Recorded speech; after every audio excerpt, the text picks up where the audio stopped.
Som. Agora sim.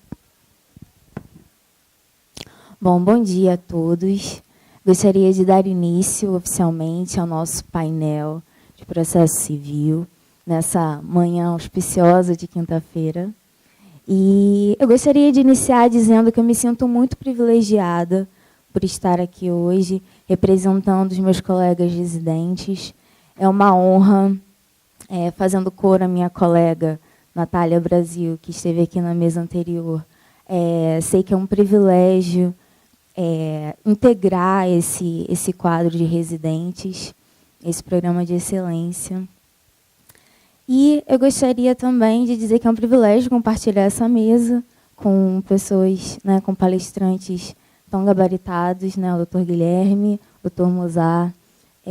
Fico muito feliz, realmente, muito honrada. E reforçando, que fique registrado, palestrantes escolhidos pelos residentes a dedo.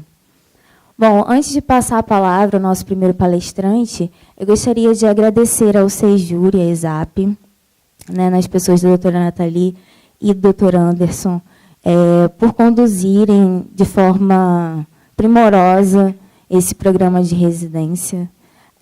Gostaria também de agradecer ao professor Mozart por ter vindo de longe para nos prestigiar nessa manhã hoje, deixando suas filhinhas lá em Recife. Gostaria também de agradecer ao doutor Guilherme, que está sempre abrilhantando os eventos do Sejur.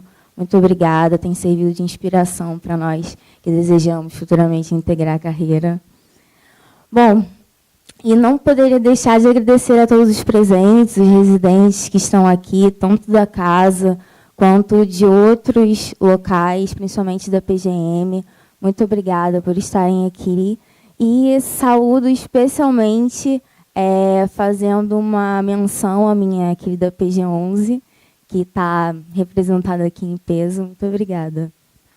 Bom, sem mais delongas, eu passo a palavra ao professor Mozart, que é autor de livros, professor de diversos cursos de pós-graduação e preparatórios para concursos, membro da ANEP, advogado e sócio do ATF Concursos Jurídicos. Lembro que as palestras estão sendo transmitidas pelo Facebook e que ficarão disponíveis também para serem assistidas posteriormente no canal do YouTube. Reforço também que teremos perguntas ao final do nosso painel. Professor Mozart, sinta-se na sua sala de aula. Senhores, bom dia a todos. Olá aí quem está nos assistindo online. Agradeço a Natália pelas palavras e queria agradecer a todo o pessoal que compõe a Procuradoria do Estado do Rio de Janeiro. Fiquei bastante lisonjeado com o convite. Ana Beatriz foi extremamente educada comigo e extremamente prestativa durante todo o processo de me trazer de Recife para cá. Então, fico muito feliz com essa oportunidade e de dividir uma mesa sobre o processo civil com o professor Guilherme e tentar contribuir um pouco, falar um pouco sobre o processo. Eu tenho viajado muito desde o advento do novo código e essa semana, quer dizer, na verdade, semana retrasada, eu fiz uma contagem de quantas viagens eu tinha feito de 2017 para cá, para dar aula fora da minha cidade, palestra, essas coisas. E foram 78. Então, foram 78 viagens de avião, finais de semana, que eu passei fora de minha casa com uma filha de 1 ano e 7 meses e outra entrando na pré-adolescência. O que me fez refletir para 2019, dizendo, olha, eu vou dar um freio de arrumação, vou diminuir esse número de viagens, vou sair de alguns compromissos que eu tenho para tentar ficar mais em casa. E todas as vezes que alguém me faz um convite para viajar, eu digo, tem que valer a pena. E quando eu vim para aqui, eu sempre venho com aquele pensamento, vai valer a pena, vai valer a pena, vai valer a pena, vai valer a pena. E ouvindo a apresentação da primeira mesa, eu tenho a certeza que valerá a pena pela sensação de família que eu tive aqui. É a interação dos palestrantes, das pessoas que compõem a mesa, dos procuradores com o pessoal da residência jurídica. E pelo que Natália me falava na entre-sala antes, realmente eu acho que eu fiz o certo em vir para cá. O Rio, que eu costumo dizer que é a minha segunda casa. Eu tenho um tio aqui, madrinha aqui, então minha infância e adolescência foi vindo para o Rio de Janeiro. E depois passei agora esses últimos 2 anos vindo para dar aula num curso aqui, e agora estou aqui na Procuradoria. Bem, mas já que eu só tenho 20 minutos, eu estava reclamando, 20 minutos para um processualista é praticamente nada. Só nas apresentações já foram 2 minutos, e ainda tem um cronômetro constrangedor aqui, para que você fique olhando, para ficar lembrando do tempo. Mas veja, eu fiz uma pequena apresentação, e eu acho que eu não sei se eu conseguirei cumpri-la. Vamos ver se entra aqui. Agora, como é que eu faço para ampliar?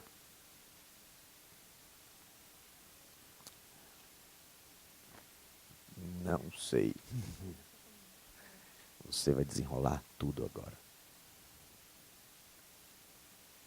Pronto. Veja. Meu tema, uniformização da jurisprudência e o sistema de precedentes. Na verdade, eu queria falar sobre modulação, mais especificamente sobre o artigo 927, parágrafo 3º. Mas como 20 minutos talvez não sejam suficientes para eu chegar ao ponto, digamos, mais sofisticado que seria ele, eu vou fazer uma abordagem geral sobre precedentes numa dinâmica um pouco mais rápida. O código, quem acompanhou o processo legislativo sabe que o que foi idealizado pelo projeto lá atrás, com a professora Tereza Arruda Alvim, com o professor Fux, com o professor Bedak, foi de prestigiar a jurisprudência. O anteprojeto vinha com essa ideia. Só que quando chegou na segunda fase, na Câmara, as pessoas que contribuíram com isso, o professor Fred Dier, Leonardo da Cunha, o professor Alexandre Freitas Câmara daqui, se tentou implementar a ideia de precedente. Quando chegamos na terceira fase, já no Senado, viu-se que talvez fosse vanguardista demais para a nossa realidade o sistema de precedentes e acabou passando uma coisa meio híbrida, um misto de apoio à jurisprudência e um pouco do que seria um sistema de precedentes. Inclusive, há autores que sequer defendem a existência de um sistema de precedentes com base no artigo 926 e 927. Bom, olhe de novo o artigo. Os tribunais devem uniformizar sua jurisprudência e mantê-la estável, íntegra e coerente. O dever de estabilidade, o dever de integridade e o dever de coerência. Isso aqui levaria um dia todo só falando sobre cada um desses deveres. Mas o que eu queria chamar a atenção de vocês que me escutam? A nossa jurisprudência é uniformizada, a nossa jurisprudência é estável, sem entrar na riqueza da palavra estabilidade, mas pela própria terminologia que nos dada. Há estabilidade jurisprudencial, uma expressão muito utilizada no sistema da common law é estar decisis, que é mantenha as coisas, respeita as coisas como estão e mantenha elas dessa forma. E eu sempre faço uma provocação. A nossa jurisprudência é estável. Deixa eu contar uma coisa que acontece no meu dia a dia. Eu dou aula todos os dias à noite, lá em Recife, em cursos de pós-graduação, e quando eu volto para casa, eu chego em casa mais ou menos às 10h30 e eu tento manter minhas redes sociais bem ativas, com dicas de processo civil. E eu recebo mais de 100 mensagens por dia, de tudo que você imaginar. De dúvida jurídica, de problemas pessoais, briga com o namorado, até pesquisas sobre peças processuais, ao cúmulo de mandar a peça e dizer, professor, dá para o senhor dar uma lida antes de eu protocolá-la? É nesse nível. E eu acho que o professor tem essa vida de sacerdócio, de querer se dedicar ao aluno, e eu tento, na medida do possível, responder a todos. E enquanto eu vou respondendo lá minhas mensagens, de 10h30 às 11h30, que é o horário que eu vou respondendo, minha esposa faz home office e ela trabalha no escritório dela, ou fazendo as peças dela. E quando ela está fazendo as peças, ela vira para mim e diz, lindo, estou mostrando minha intimidade, ok? Ela faz assim, lindo, eu estou com um problema aqui, ela trabalha muito com parte de direito bancário, e ela estou com um problema disso, disso, disso e disso. Por força de ser professor para concursos públicos para procuradorias, magistratura, promotorias, eu me forço desde 2003 a entrar 3 vezes por dia no STJ garimpando decisões, porque é a pergunta que vai ser cobrada na prova de amanhã de juiz federal. Então, para o meu aluno, eu tenho que estar sempre atualizado com o precedente mais recente do Superior Tribunal de Justiça. Isso virou quase que um transtorno obsessivo e eu faço bancos de jurisprudência, de precedentes, né, de decisões sobre temas. E faço essa temática em ementários que eu tenho espalhado por todo o meu computador. E aí ela, já sabendo disso, está lá fazendo a peça dela, ela vira para mim e diz, Lindo, eu estou com problema disso, disso, disso e disso. Aí eu disse, não, o STJ tem um julgado sobre isso, procure lá no meu ementário número tal que você encontra. Aí eu volto a responder minhas mensagens no WhatsApp, e aí ela me interpela novamente. Lindo, olha, eu achei aqui, mas essa decisão é de 2012, e tem uma mais recente. E eu viro para ela e digo, amor, esse ainda é o entendimento do STJ. Ela, não, Lindo, eu não estou duvidando que não seja mais esse o entendimento. O que eu quero saber é se tem uma decisão mais nova para botar na minha petição uma decisão mais nova. Porque pode ser que o juiz não ache que esse seja o entendimento atual. Veja o que tem nas entrelinhas desse raciocínio. Se eu pesquisar com ela uma decisão mais nova e encontrar uma de 2015, eu tenho certeza que ela vai querer procurar uma de 2016. Se eu achar uma de 2016, ela vai tentar, será que a gente acha uma de 2017? Para deixá-la 100% feliz, o ideal era uma de maio ou junho de 2018. Isso é horroroso. Porque isso demonstra a completa instabilidade que nós temos nos julgados. O que o STJ decide hoje, a gente tem medo se será mantido daqui a um mês. Quando a gente estuda a Common Law, e todos nós, professores de processo civil, nos vimos obrigados a estudar muito a Common Law.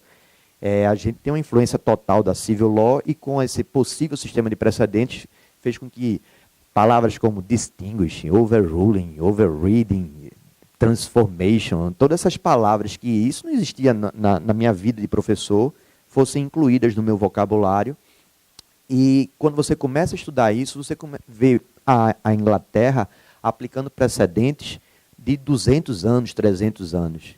Como é que a gente não respeita a decisão da semana passada? Bem, foi com base nisso que eu trago sempre essa reflexão, que é do professor Marinoni, mas que ela representa um pouco um sentimento geral que eu tenho, que é, contudo, compreendendo-se que os juízes e os tribunais são organismos que servem ao poder e ao sistema de distribuição de justiça, pouco importam as suas opiniões. Eles estão subordinados ao sistema e ao poder a que servem e, portanto, não podem afrontar decisões de cortes supremas. Pense e reflita, e vocês vão se deparar isso na advocacia pública ou privada.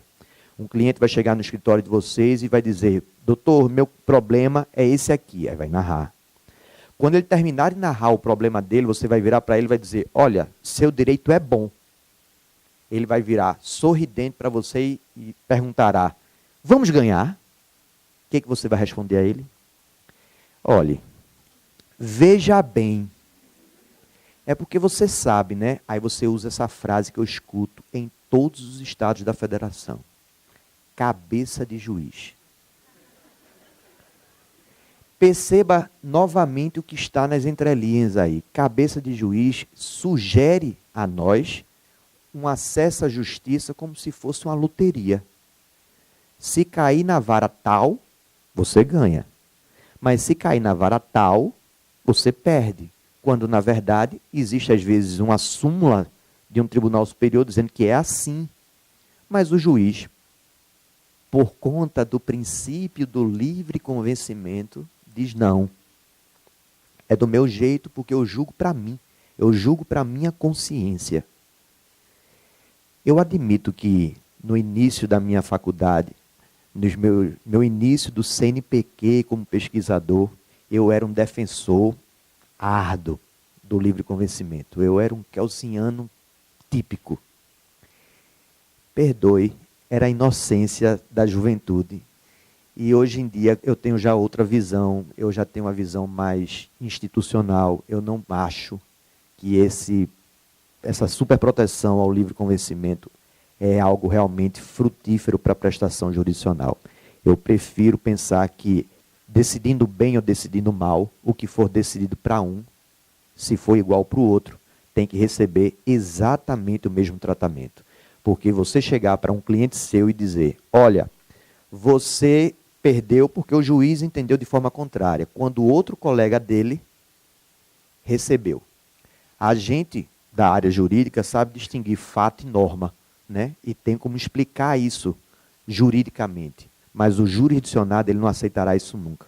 Porque ele vai pensar o seguinte, eu faço a mesma coisa que fulano. Por que fulano ganhou e eu não? Então, ter segurança jurídica é algo essencial, primeiro, para diminuir o número de demandas, porque a partir do momento que você sabe que a resposta é aquela, se você não tiver direito, você não promoverá a ação. Você promove muitas vezes porque você não tem a certeza se aquela será a sua solução. Então, talvez um dos reflexos de um acesso gigantesco com propositura de lides temerárias seja justamente pela ausência de segurança jurídica, porque é uma loteria. Agora, quando você vê aquela questão sendo resolvida de forma padrão para todo mundo, isso desincentiva ações aventureiras e provavelmente educa os transgressores habituais de lesões a mudar os seus procedimentos na esfera administrativa para evitar judicializações que ele já tem a certeza que perderá. Como é que começa isso? Bom, minha proposta é sempre a mesma. O sistema é tentar entender o que significa um sistema de precedentes. Lembre, o que é um precedente? E aí a gente tem um vício, né? Que a gente confunde precedente com jurisprudência, confunde jurisprudência com súmula e confunde súmula com ementa.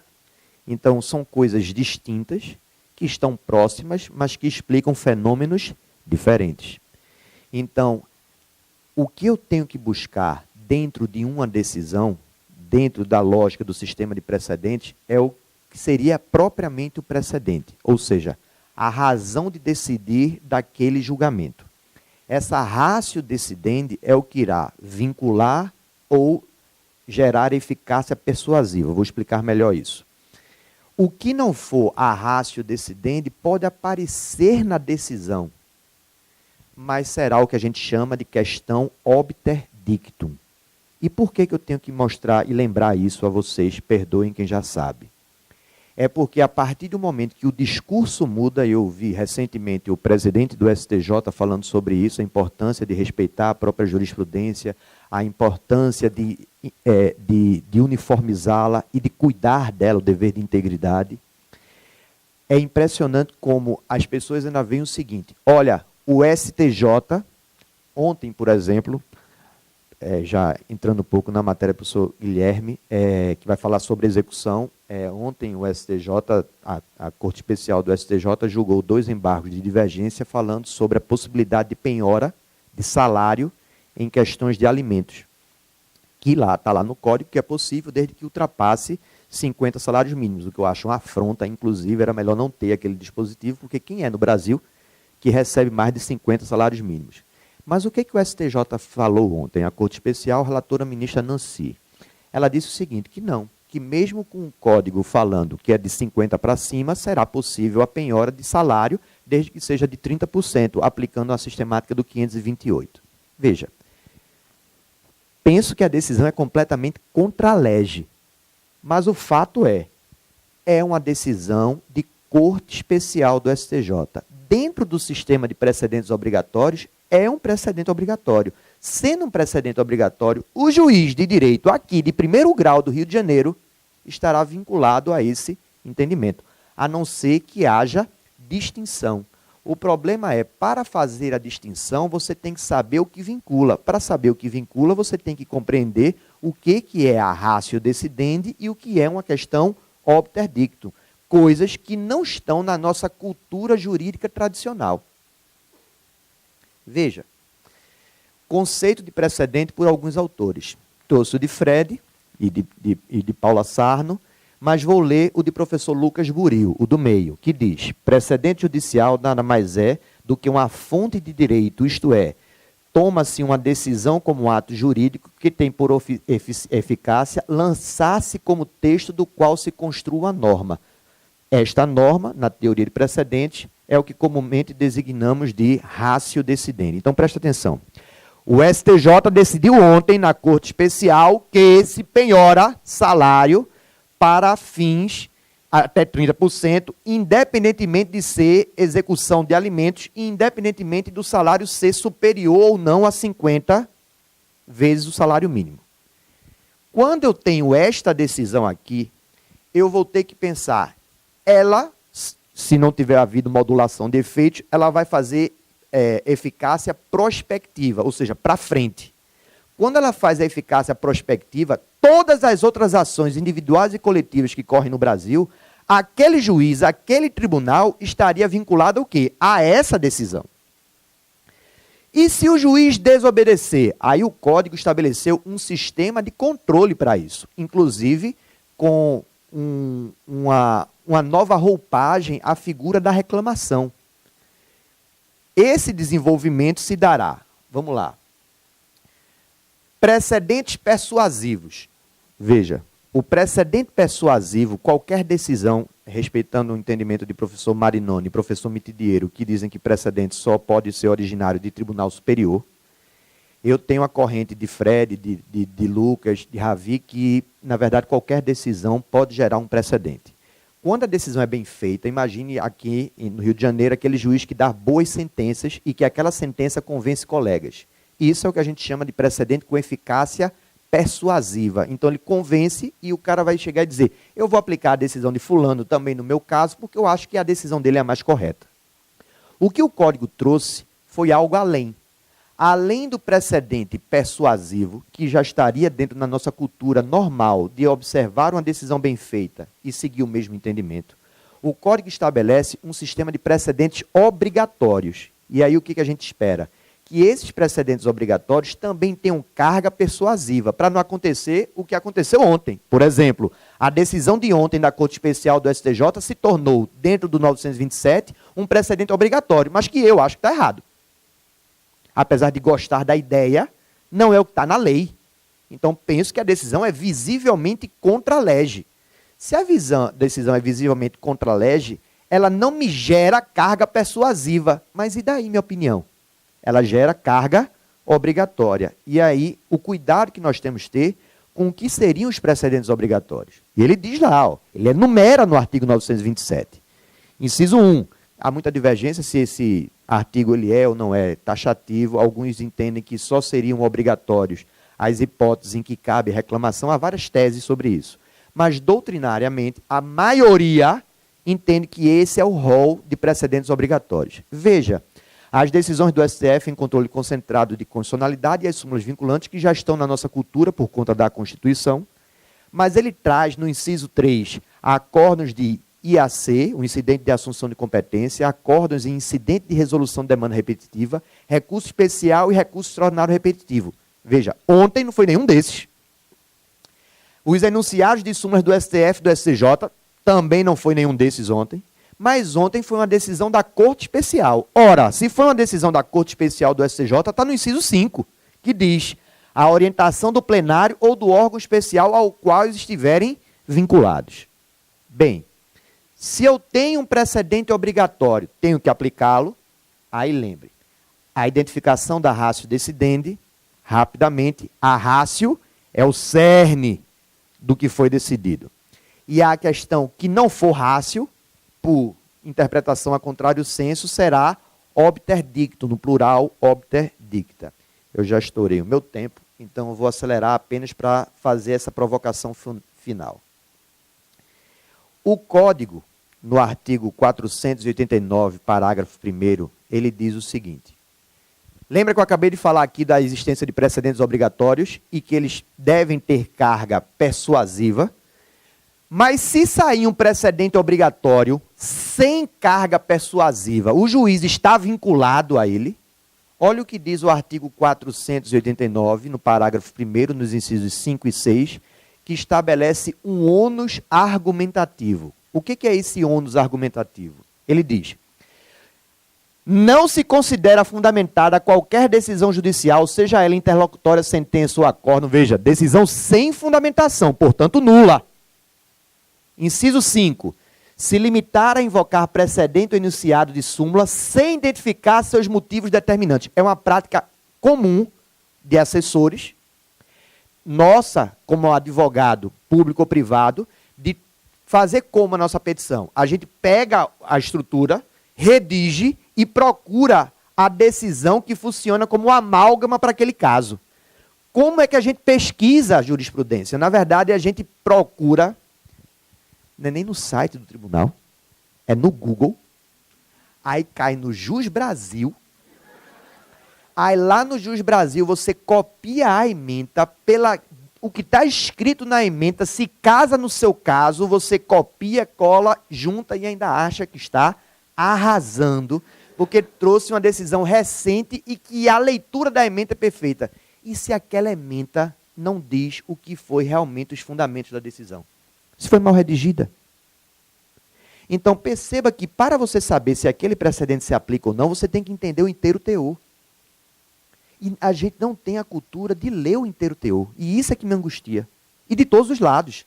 Da advocacia, ao Ministério Público, à magistratura, aos assessores. É a cultura da ementa. E aqui eu não estou demonizando a ementa. Mas, na verdade, a ementa é apenas uma forma de catalogar e facilitar se é ou não importante ler aquilo. Mas você tem que ler aquilo para saber se aquilo se aplica. E o que acontece nos padrões decisórios? O juiz julga, narra o direito e diz: este, inclusive, é o entendimento dos nossos tribunais superiores, consoante os seguintes arestos transcritos. Ele transcreve 2 ementas, sem ter lido o inteiro teor, e pronto. Está resolvido. Essa decisão, no padrão do novo CPC, é nula. Veja o inciso 4. Mozart, e se eu fizer tudo, explicar, narrar, mostrar lá a ratio decidente do precedente que eu quero aplicar, o juiz está vinculado, olha o inciso 6, deixar de seguir enunciado de súmula, jurisprudência ou precedente invocado pela parte, pela procuradoria, e aí ele diz, sem demonstrar a existência da distinção ou da superação. Então, para eu não aplicar um precedente, eu tenho que mostrar que há distinção ou que aquela questão foi superada, né? Que são as palavras da moda hoje em dia, né? Que é distinguishing e overruling. Mas eu não gosto de usar essas palavras para a gente dar até uma moral para a língua portuguesa. Distinção e superação. O fato é, e aí fica a provocação, essa previsão aí, ela está para a decisão do juiz. Mas eu te pergunto, num sistema de processo cooperativo, lá do artigo 6º, isso aí também não seria ônus de autor e réu? Porque é muito fácil a gente dar porrada no magistrado e forçá-lo a ter o trabalho que às vezes o advogado não fez. Lembre que o novo CPC, no artigo 5º, isso vai para todos vocês residentes jurídicos, fala do princípio da boa-fé processual objetiva. E o princípio da boa-fé processual objetiva é diferente. Não é a sua intenção, mas é essencialmente seu zelo com a demanda. Então, vocês como advogados privados ou públicos, não se esqueça, não cobre só do juiz, não. Façam sua parte, ok? Já estourei muito meu tempo. Muito obrigado pela sua atenção e até a próxima.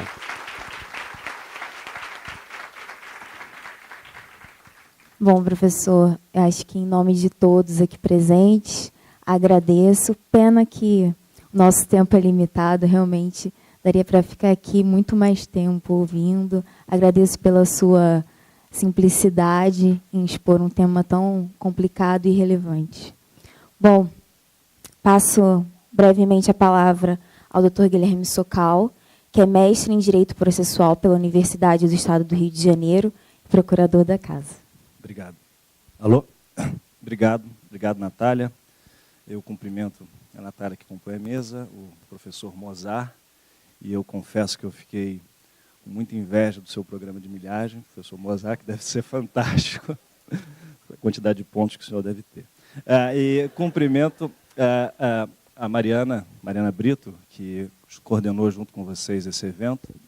Eu pedi para confirmar com a Natália se eu realmente tinha sido convidado por vocês, ela confirmou. Eu preciso dizer que isso é um dia especial para mim, porque eu não tenho nenhum vínculo com um programa, com uma instituição de ensino, então isso é um sinal muito feliz para mim de que vale a pena continuar dando aula e aquele empenho, relativo empenho que eu tento fazer tudo na vida, vale a pena. Obrigado a vocês todos por isso.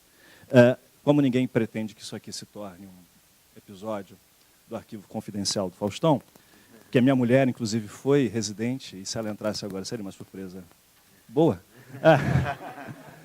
Eu vou passar a abordar meu tema, que é o tema da execução no novo CPC e o STJ.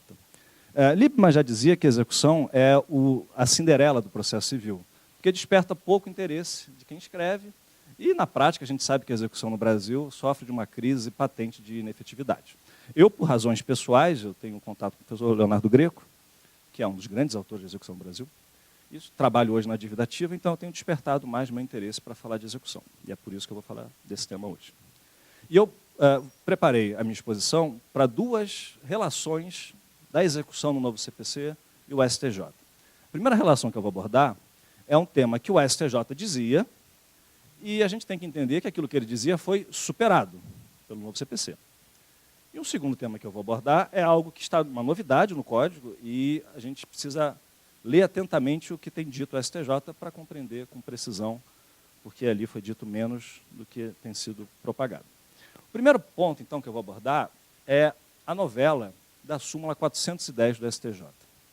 A gente sabe que no Código Velho, Código de 73, havia uma lacuna na disciplina da chamada execução imediata, ou execução das obrigações de fazer e não fazer. O Código era preguiçoso na disciplina dessa forma de cumprimento de sentença e não era muito atento ao contraditório.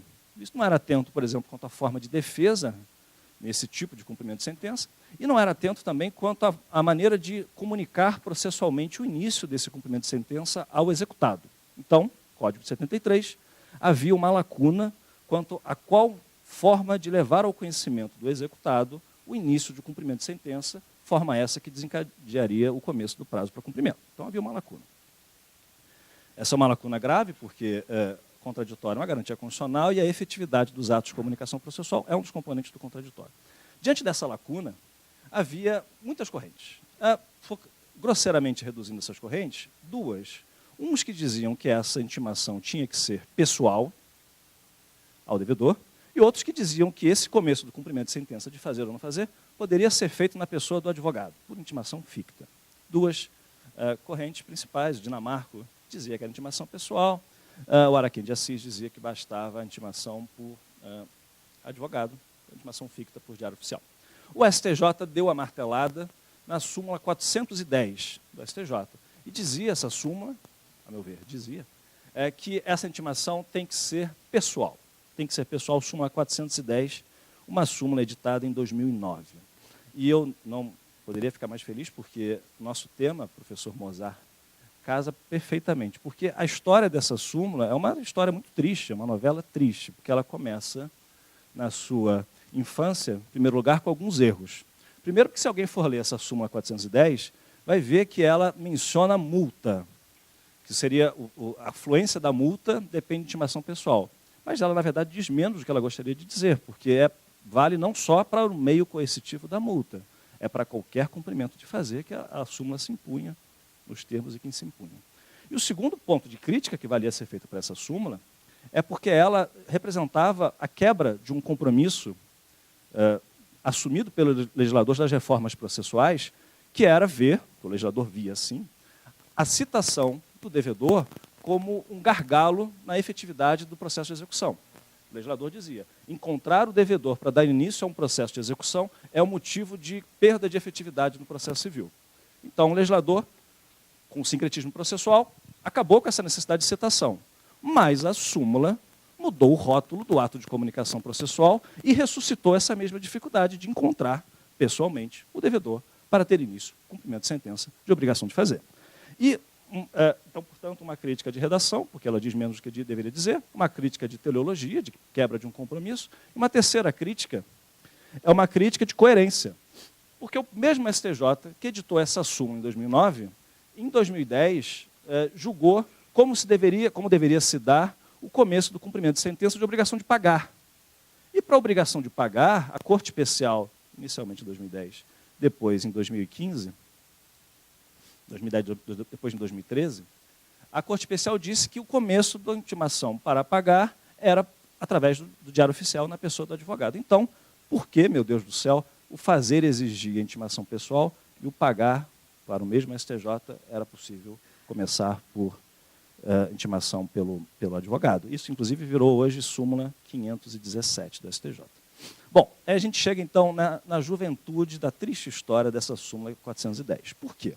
E aí, mais uma vez, não podia casar melhor com a exposição do professor Mozart.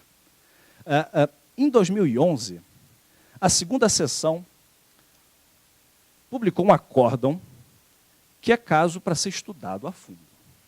Um acórdão relatado pela ministra Nancy Andrighi. E nesse acórdão de 2011, eu inclusive pretendo abordá-lo, o Mozart está rindo já, eu espero que seja um sinal de que eu não estou falando bobagem, senão me corrija, por favor. Nesse acórdão de 2011, a segunda sessão do STJ, pela relatoria da ministra Nancy Andrighi, desdisse a súmula.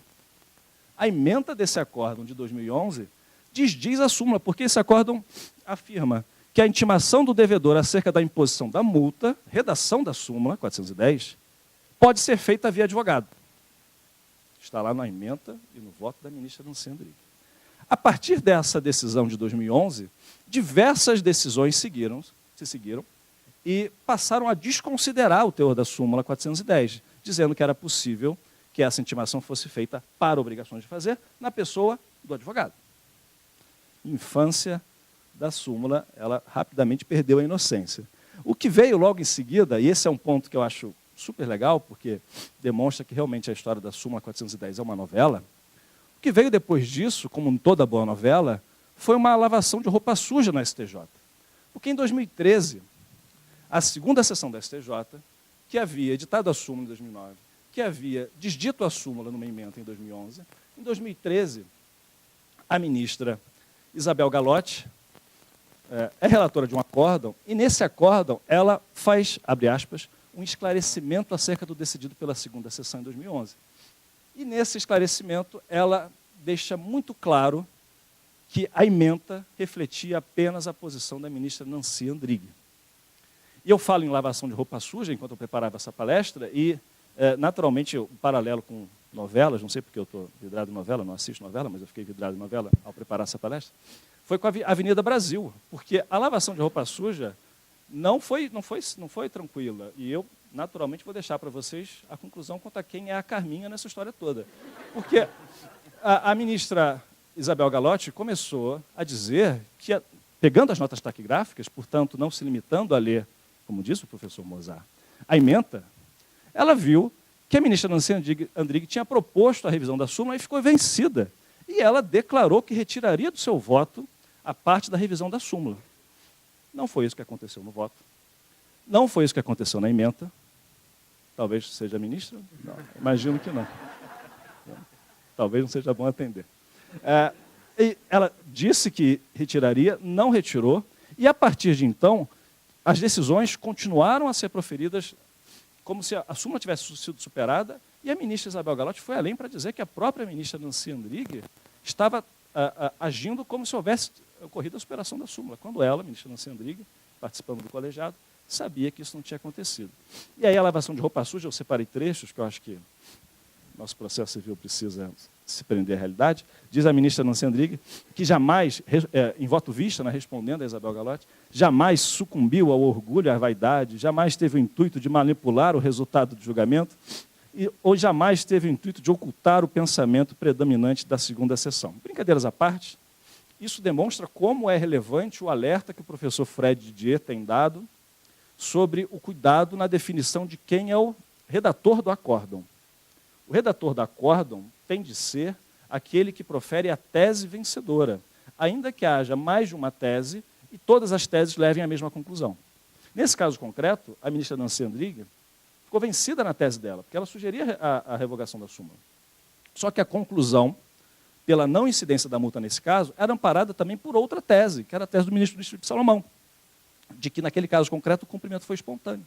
Então vejam a importância da redação do acórdão por quem é vencedor na tese, não só vencedor na conclusão. Qual era o cenário sobre o CPC de 73, sobre essa súmula? Era uma súmula, desde então continuavam a ser proferidas decisões contrárias à súmula, mas o cenário final no CPC de 73, para saber se a súmula está em vigor ou não, é um embargo de divergência que hoje estão pendentes na Corte Especial desde 2016, com 4 votos pela manutenção da súmula e 3 votos contra a manutenção da súmula. Então, hoje, há uma súmula que a gente não sabe se vale de alguma coisa ou não, pelo STJ, porque é 4-3 na Corte Especial, o julgamento de embargo de divergência. Bom, essa é a triste história da súmula, que acaba, a meu ver, com o Código de 2015. Se os senhores olharem a disciplina que o Código traz para o cumprimento de sentença, vocês verão que, do ponto de vista sistemático, ele parte de um capítulo com disposições gerais no cumprimento de sentença. E depois há um capítulo específico sobre o cumprimento de obrigação de fazer e não fazer. Nesse capítulo sobre disposições gerais, está o artigo 513, parágrafo 2º, inciso 1. E esse dispositivo coloca agora, como primeira modalidade de intimação de comunicação processual por início de um cumprimento de sentença, qualquer cumprimento de sentença, como sendo a intimação através do advogado, por diário oficial. Então, no Código Novo, o 513, parágrafo 2º, inciso 1, prevê que a modalidade principal de intimação do devedor no cumprimento de sentença é a intimação do advogado através de diário oficial. Isso tem a força de revogar a súmula, de superar a súmula 410, porque é uma regra, a meu ver, que se aplica ao cumprimento de sentença de fazer também. Então, esse é o primeiro ponto. O Código aqui encampa a ideia do STJ de que o advogado, do STJ quanto ao pagar, a ideia de que o advogado é um canal de confiança seguro para levar à parte o começo do cumprimento de sentença. O advogado, que é, pela Constituição, indispensável à administração da justiça, ele é, sim, um canal e devemos confiar nele para esse fim. Bom, a doutrina hoje majoritariamente diz que a súmula foi revogada, com a superação da súmula 410, não preciso mencionar nomes e tal, e isso vale, inclusive, para a fazenda pública, porque o artigo 183, parágrafo 1º do Código, ele só trata da intimação, da forma de intimação do advogado. Ele não faz uma exigência de intimação pessoal da autoridade. Então, vale, a meu ver, a superação da súmula 410, inclusive para a fazenda pública, e isso todo mundo aqui tem que ficar muito atento, porque repercute, inclusive, para nós, aqui na PGE. Bom, avançando, porque eu não pretendo cansar ninguém, até porque eu estou competindo com a fome de todos vocês, o segundo ponto que eu pretendo abordar nessa exposição é sobre o que o STJ já disse sobre o artigo 139, inciso 4 do CPC. O artigo 139, inciso 4 do CPC, ele hoje abre as portas na execução pecuniária, execução de quantia, ele abre as portas para a atipicidade dos meios executórios. Abre as portas para a atipicidade dos meios executórios. É um dispositivo que está na parte geral do Código, mas ele, como dizem alguns, trouxe uma revolução silenciosa para o cumprimento de sentença e para o processo de execução de maneira geral. Há livros inteiros escritos só sobre ele. Há uma DIN, quem quiser anotar, a DIN 5941, pendente no Supremo, do PT, sem nenhum juízo de valor quanto à autoria. E a minha proposta... Bom, o Didier e o Leonardo Greco vieram aqui a meu convite em 2017 para falar sobre isso. Quem sou eu, então, para resolver esse problema nos 5 minutos que eu ainda tenho? Ou com a generosidade da Natália, com os 10 minutos que eu ainda tenho. Não pretendo resolver esse problema, mas eu pretendo, primeiro, explicar o que o STJ já disse. E, segundo, pontuar algumas premissas que, para mim, são relevantes para que a gente consiga construir com seriedade o significado desse dispositivo. Bom, primeiro ponto é um passo de definição anterior, que o artigo 139, inciso 4, como eu disse, ele traz a atipicidade dos meios executórios de coerção na quantia certa. Os meios executórios, para a gente entender o significado dessa expressão, a gente precisa atentar para a finalidade do processo de execução, que é alterar fatos do mundo da vida para conformar esses fatos em função de um direito constante de um título executivo. Então, os instrumentos que o juiz se utiliza, que a atividade jurisdicional se utiliza para alterar esses fatos, são chamados meios executórios. Meios executórios, ou o Código usa sinônimos, medidas executivas, atos executivos ou meios executórios, a meu ver, são sinônimos. a melhor classificação, a classificação mais útil dos meios executórios é não aquela que a gente está acostumado no processo de conhecimento, que define sentença, interlocutória ou despacho, conforme o conteúdo decisório que esses atos do juiz tenham, mas a classificação mais útil é, segundo o modo como esses meios executórios alteram os fatos do mundo da vida. Eles alteram por duas maneiras. Ou eles substituem o comportamento que deveria ser praticado pelo devedor, e aí são meios executórios de subrogação, que se dividem em expropriação, transformação e desapossamento, mas não vem a fundo a gente aprofundar muito isso. Ou são meios executórios de coerção, que são meios que influenciam a vontade do devedor para que ele coopere para a satisfação da prestação. Então, meios de coerção ou de subrogação. Bom, dito isso, a novidade do 139, inciso 4, é trazer para a execução por quantia os meios de coerção atípicos. E, para tornar a discussão um pouco mais concreta, há alguns exemplos que os juízes têm praticado e que as pessoas têm sustentado em livros. Primeiro, sem que eu tenha um compromisso agora com a validade de todos esses exemplos. Não tenho compromisso. Primeiro, fixação de multa diária contra o devedor na obrigação pecuniária, no cumprimento de sentença de pagar quantia. Segundo, suspensão da carteira nacional de habilitação do devedor que não paga. Suspensão do passaporte. Proibição de participar de concursos ou de licitação, suspensão de atividade empresarial, corte de energia elétrica, e esse, que para mim é o mais interessante, suspensão de acesso a redes sociais, Facebook e Instagram.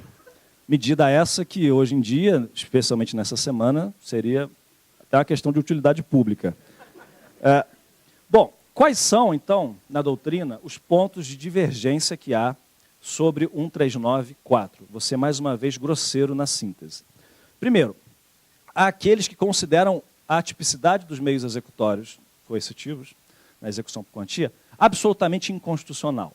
Exemplo, Araquém de Assis. Araquém de Assis sustenta que os meios atípicos de coerção são inconstitucionais na execução pecuniária.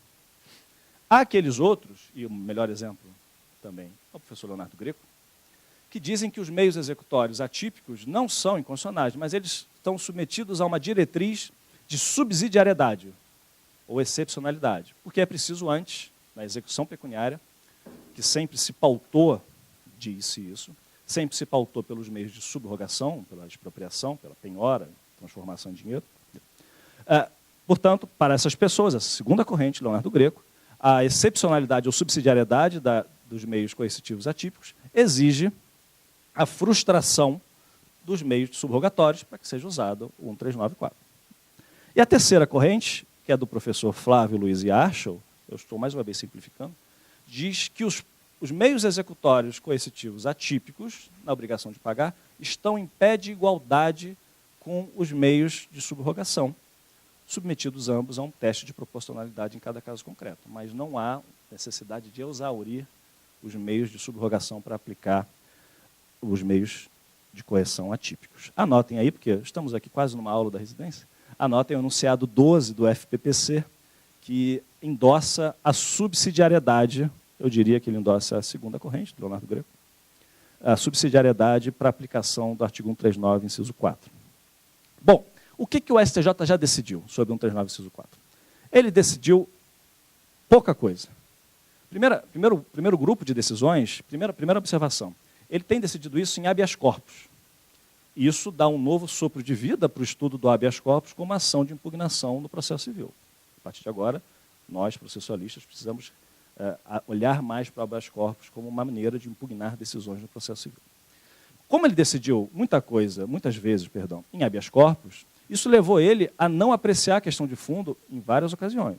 Ele disse, por exemplo, que não aprecia em habeas corpus suspensão de carteira nacional de habilitação, porque isso não ofende o direito de ir e vir, já que o malandro, quer dizer, o executado, ele pode se deslocar por outros meios, de carona, ou pelas próprias pernas, mas isso não leva a uma ofensa ao direito de ir e vir que seja tutelável por habeas corpus. Primeiro grupo de decisões diz, não vou apreciar isso. Teve uma decisão liminar, são 9 ao todo que eu encontrei. Uma decisão liminar do STJ disse que não havia perículo quanto ao passaporte. Mas o passaporte, o STJ está apreciando em habeas corpus. A ordem de suspensão do passaporte, ele está apreciando em habeas corpus. Mas ele disse, num caso concreto, que não havia perigo, porque o executado não comprovou que faria uma viagem em tempo curto. Então, ele não apreciou, não havia perigo, deixou para a questão de fundo, que ainda não foi julgado no fundo.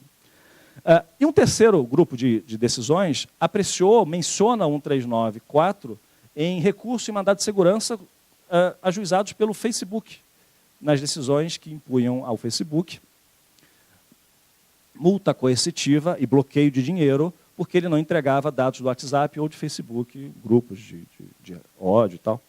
Então, esse grupo de decisões, o STJ apreciou, mencionou 1394 em recurso e mandado de segurança, mas se vocês forem ler o inteiro teor, não há nada ali de relevante sobre 1394, ele é praticamente o obter dictum, então eu sugiro que vocês considerem também essas decisões em recurso e mandado de segurança. O que o STJ efetivamente decidiu sobre 1394 foram duas coisas. Primeiro, um acórdão da ministra Nancy Andrighi, da terceira turma, dizendo que em alimentos a proporcionalidade recomenda que não haja prisão antes de se tentarem os meios de coerção atípicos. Então, decidiu isso, é uma coisa que a doutrina já dizia, se pode até a prisão, por que não pode meios coercitivos atípicos? Então, a STJ, há uma decisão da terceira turma afirmando isso. Então, que se for execução de alimentos, pode gerar prisão. A porta está mais aberta para os meios coercitivos atípicos. A segunda decisão, que é realmente relevante, é do ministro Luiz Felipe Salomão. Recurso em habeas corpus 97876. Mais uma vez, eu não costumo citar número em palestra não, mas como estamos quase aqui numa aula, recurso em habeas corpus 97876. E nessa decisão, o ministro Luiz Felipe Salomão endossou a subsidiariedade para a aplicação do 1394, tratava de passaporte. Não foi conhecido quanto à carteira de habilitação, mais uma vez. No passaporte, ele endossou a ideia de subsidiariedade, disse que essa privação da liberdade de locomoção no passaporte era inválida porque dependeria de previsão legal, privar a liberdade depende de previsão legal, e disse também que, naquele caso concreto, o juiz não tinha respeitado nem o contraditório na fixação da medida, nem a motivação adequada ao impô-la. Então, a STJ cassou essa decisão, melhor dizendo, reformou essa decisão, dizendo que era inválida.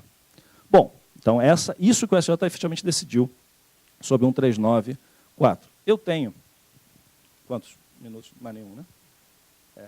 Bom, eu tinha algumas observações que eu acho que são mais teóricas até do que eu fiz agora, dizendo quais são as...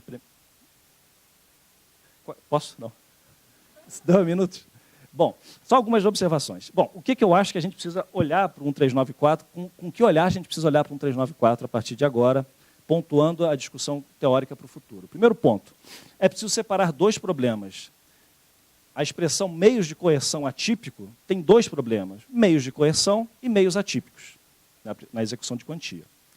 Porque meios de coerção na execução de quantia não chega a ser uma total novidade, porque se a gente olhar para o primeiro passo do cumprimento de sentença de pagar quantia, é aquela multa do 523, parágrafo 1º. Uma multa, a parcela da doutrina é punição, mas para outra parcela, e eu encampo essa parcela, é coerção. Então, no cumprimento de sentença de quantia, há um meio típico de coerção. Além desse meio da multa, há o protesto de sentença e há a inclusão do devedor em cadastro de inadimplente. Então, o primeiro ponto que eu estou colocando, para quem quiser ir a fundo nessa discussão do 139, é preciso passar por alguns testes de coerência na fundamentação. E o primeiro ponto é esse. Há meios legais de coerção na execução pecuniária no Brasil. Não é possível dizer que ela só caminha por meios de subrogação. O segundo ponto é, para quem for criticar a atipicidade nos meios de coerção na execução por quantia, precisa lembrar que há atipicidade no fazer e não fazer há muito tempo no Brasil, desde 94, pelo menos. No CDC também. Então, a atipicidade, o sistema processual convive com essa atipicidade dos meios executórios em outros tipos de prestações que não a pagar quantia. E quem invoca o devido processo legal, como é o Araquém de Assis, para de reputar inconstitucional essa atipicidade, precisa ser coerente e dizer algo em torno da atipicidade no fazer e no não fazer, porque é o mesmo problema. O Araquém, que sejamos justos, ele inclusive é coerente porque ele diz que é inconstitucional aqui e lá. Ele diz que é inconstitucional a atipicidade tanto no fazer quanto no pagar. E, por fim, é o último ponto, para não cansar todos vocês e não matar ninguém de fome.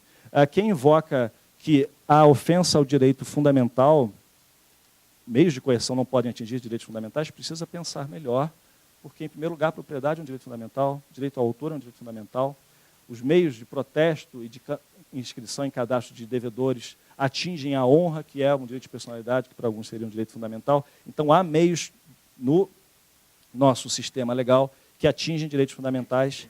O último ponto que eu teria era para questionar essa subsidiariedade. Se alguém quiser, depois eu aprofundo esse tema. Eu realmente acho que os meios de coerção não são subsidiários, eles são... Todos os meios executórios devem funcionar como uma caixa de ferramenta a serviço do credor, e é ônus do devedor, pelo artigo 805, parágrafo único, demonstrar que é um meio mais eficaz. Todos devem ficar em igual patamar. E eu encerro agradecendo, em especial, a presença da minha equipe, que está aqui, que é o Sérgio, Felipe, a Késia. Eu falei tanto em coação, e eu sei que a coação teve um papel relevante na presença de todos vocês aqui, e o poder hierárquico também. E eu acho que o CPC de 2015 tem desafios na execução para superar a efetividade da execução, e o nosso desafio é construir o significado dessas normas, mantendo o compromisso com as garantias fundamentais do processo. Era essa a mensagem que eu tinha para transmitir. Muito obrigado.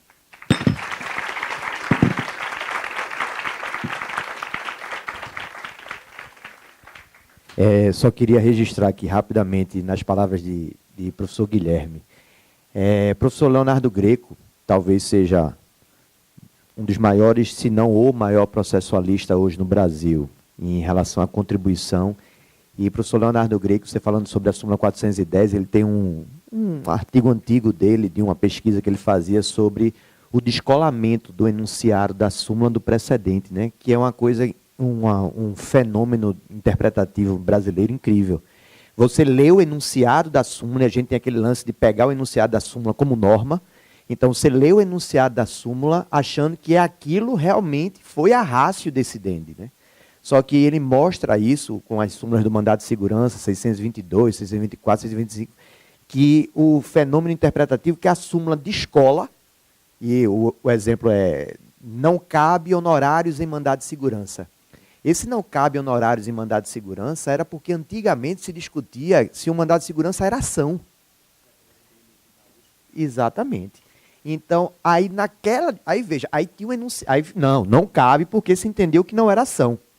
Isso virou uma norma tão forte que na lei 12.016/09 está lá no artigo 25, não cabe honorário no mandado de segurança.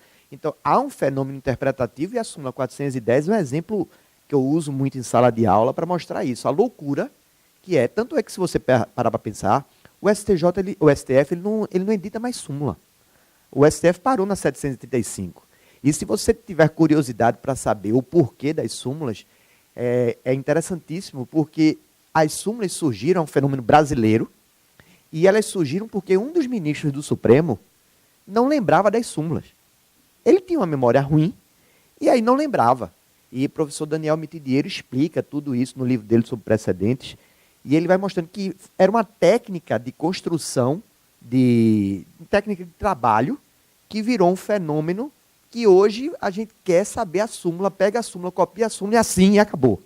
Mas não quer nem saber o que construiu aquilo ali, né? Então veja na exposição do professor Guilherme a riqueza de detalhes na hora de interpretar a decisão e que isso não é habitualmente o que a gente faz. Um reforço àquele compromisso que nós temos que ter de entender o que foi decidido para saber se aquilo se aproveita ou não. E, por fim, perdoe ter quebrado o protocolo, é porque eu não disse, mas como uma pessoa que vem de fora, a gente tem que sempre trazer um agrado. Aí o meu agrado foi, eu trouxe 2 livros meus para fazer um sorteio com a turma, e como eu não sei se meu livro será um agrado, então eu trouxe um bolo de rolo, que é da minha terra, porque caso não goste do livro, do bolo gosta. Isso aí eu tenho certeza. Ok? Muito obrigado novamente.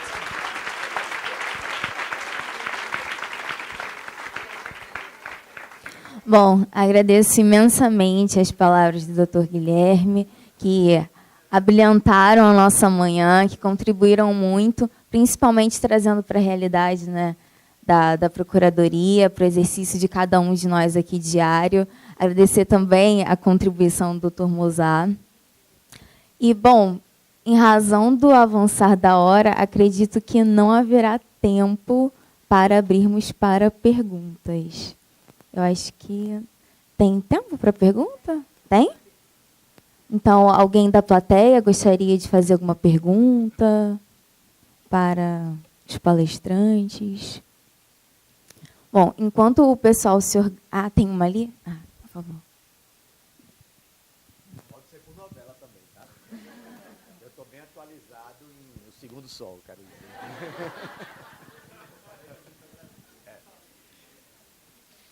A minha pergunta... Bom dia a todos. A minha pergunta vai para o professor Mozart.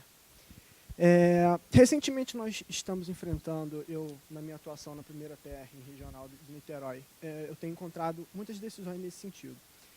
A superação, tirando um acórdão separado, considerando como superada a súmula 421, se eu não me engano, do STJ, que diz que os honorários advocatícios não são devidos em desfavor da Defensoria Pública, porque o sejur da Defensoria Pública Estadual teria confusão com o Estado. E eu queria saber do senhor como é possível que o tribunal local faça a superação de uma súmula feita pelo STJ, considerando que teve esse acórdão separado, e aí pega o tribunal daqui, pega e fala, olha, na verdade, pela ressignificação que a Defensoria teve, agora passa a ser devidos honorários do Estado em favor da Defensoria Pública. Teu nome? A pergunta de Tiago é uma das perguntas, talvez, mais interessantes hoje no mundo dos precedentes, porque parece-me, numa percepção que eu tenho, que distinção é algo mais intuitivo para a gente fazer. O problema maior, talvez, hoje, é compreender a superação. A superação lá, que é o overruling, na verdade, a palavra overruling deve ser utilizada quando há superação total. Quando há superação parcial, é overturning. Aí essa superação parcial se subdivide, né? Quando você reescreve o enunciado, que é o overreading, ou quando você aproveita aquele texto e reinterpreta, que é o transformation, para que você, num processo evolutivo do precedente, chegue à conclusão mais apropriada. Esta superação ela pode se dar de várias formas. A superação ela pode vir oriunda da modificação normativa do texto legal. Então, por exemplo, quando Guilherme falou sobre a visão da súmula 410 com base no CPC de 73. Aí, quando você traz para o Código de 2015, toda a interpretação sistemática, ela parece que favorece ainda mais a necessidade de intimação da parte sem ser pessoalmente, ser, no caso, a intimação através do advogado. Então, pode ocorrer uma superação legislativa que não necessariamente ocorre por revogação expressa de dispositivo. Então, às vezes, mesmo sem a revogação de um dispositivo, a gente pode ter a superação. Parece-me que o que se fez ali no âmbito da súmula 421 foi interpretado da seguinte maneira: a gente não tem mais que seguir esse precedente, porque a legislação mudou, ainda que não tenha havido dispositivo expresso sobre isso, e pelo conjunto a tese estaria superada. Mas aí pegando a sua pergunta, que eu acho que talvez seja o mais relevante, sua colocação foi: como é que um tribunal local pode superar um precedente de um tribunal superior? Aí temos várias discussões sobre quem pode superar. E aí vale demais para quem quer escrever sobre isso. Temos pouca coisa escrita sobre a competência na superação do precedente. Um livro que eu indico sobre superação é um livro de professor Ravi Peixoto, que inclusive saiu a 3ª edição dele agora. Aconselho demais ler sobre isso. Eu concordo. E eu acho que essa questão é bastante polêmica. E como é que eu lhe responderia? Minha percepção. Eu acho que quando, tirando a questão legislativa, que para mim é o cerne da súmula 421 e talvez não sirva para explicar isso que eu vou explicar agora, mas se não for a questão da superação legislativa, parece-me que só pode haver superação pelo tribunal que fixou a norma ou por algum tribunal superior àquele. É o que eu penso sobre o tema. Nesse caso da súmula 421, eu acho que foi por conta da mudança legislativa. Mas, não sendo o caso de mudança legislativa, eu concordo com você. O tribunal local, um juiz de direito, não pode superar. Lembrando que, qual é a lógica da superação? Tentando ser o mais didático possível. Está lá a súmula dizendo não pode, certo? Só que esse enunciado, que é a norma que a gente extrai do precedente, ele pode estar desgastado com o tempo. E esse desgaste faz com que o tribunal tenha que reposicionar em relação àquela tese, àquela norma. Deixa eu dar um exemplo que eu acho que é bastante didático. Se você chegar aqui, o professor Leonardo da Cunha sempre usa esse exemplo. Se você chegar aqui e falar Haddock Lobo, o que vem na sua cabeça? Poucos vão falar de um político daqui que foi bastante importante no início do século. Se eu uso a expressão Haddock Lobo para vocês, provavelmente vocês vão falar, é uma rua lá em São Paulo. Você vê... Pronto, aqui no Rio de Janeiro. Mas veja, e com a origem de uma pessoa daqui. Então, perceba, o que a referência em relação à norma do passado que não se aplica hoje. Deixa eu dar outro exemplo. Se você chegasse em 1930 numa praia e tivesse lá a frase proibida a entrada de mulheres com maiô ou biquíni. Se você vê uma foto desta época, vai estar a mulher vestida com um vestido longo na praia. Se você chegar em 2018 numa praia aqui e tem uma placa, é proibida a entrada de mulheres com maiô ou biquíni, você interpreta o que dessa norma? Você pensa que é uma praia de nudismo. Então, o que pode acontecer? Aquilo que gerou a súmula 421 lá atrás, ela tinha um contexto daquele momento, em que as defensorias públicas não estavam tão aptas ao exercício daquela questão do honorário. Com a evolução do tema, aquele que a gente extraía da súmula talvez esteja desgastado. E aí seja o momento de superar. Aí está a questão. Quem pode superar, que foi a pergunta dele? Eu acho que se não for no plano das decisões judiciais, penso eu, que só pode ser um próprio tribunal ou um tribunal superior com legitimação para aquilo. Ponto. Segundo, e talvez aí o ponto mais delicado da superação hoje. Quando se supera, o que acontece para quem vem antes e para quem está agora? Que era o tema que eu queria trabalhar hoje, mas que não dava, por conta da complexidade da questão, que são os princípios da segurança jurídica e da confiança legítima. Imagine que você é servidor público e resolve entrar com uma ação no judiciário porque tem direito a uma gratificação. Por quê? Porque tem lá uma súmula do STJ dizendo que tem direito à gratificação. Aí você vai e judicializa. Veja, você não está promovendo uma lide temerária, muito pelo contrário. Você tem a confiança legítima de que, ao final, terá aquele direito reconhecido. Imagine que 3 anos depois, o juiz de primeiro grau, quando vai julgar sua causa, diz: para mim essa súmula já está desgastada e não aplica. Você vai apelar. Quando você apela, o Tribunal de Justiça do Rio de Janeiro vai e diz: não, esse juiz de primeiro grau está certo, está desgastada já demais essa súmula, para mim ela está superada, e não aplica.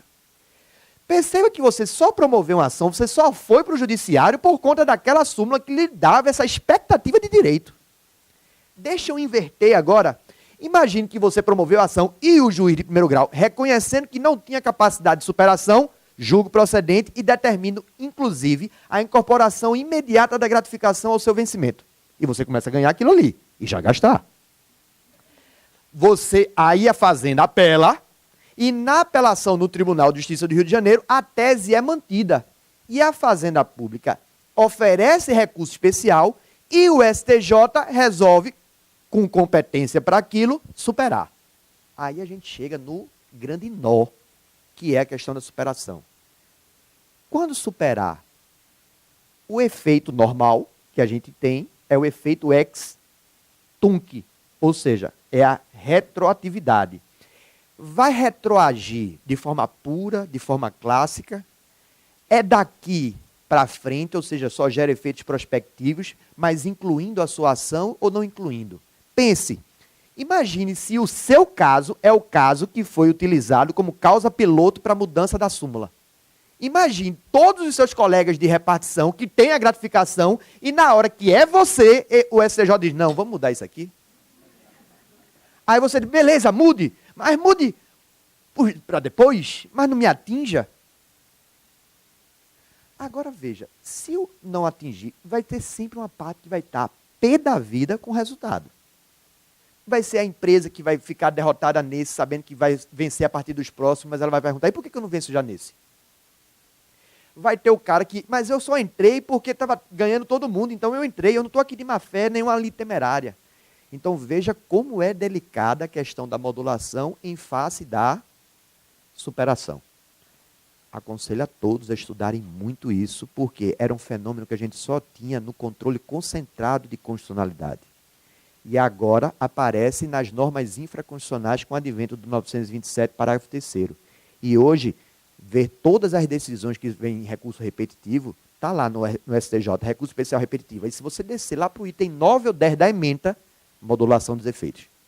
Começa a entrar no nosso cotidiano, tamanho o impacto que isso gera no dia a dia. Ok?